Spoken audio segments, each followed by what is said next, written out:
തോരെ ചരിതം നിറഞ്ഞുള്ള നാട്, മുത്തി മണത്തിടാൻ കൊതിയുണ്ട നാട്.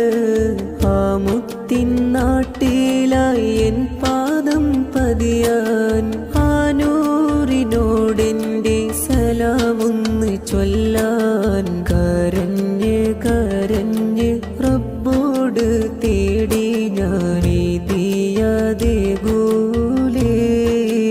അവിടേക്കെന്നെ വിളിക്കൂലേ. പുന്നാര റസൂലോരേ റൗള ശരീഫിലൊന്നെത്താനായി ഞാനേറെ ആശിച്ചേ. പൂമുത്തിൻ ചാരത്തണയാനായി ഞാൻ കൽബ് കൊണ്ടൊരു പാട്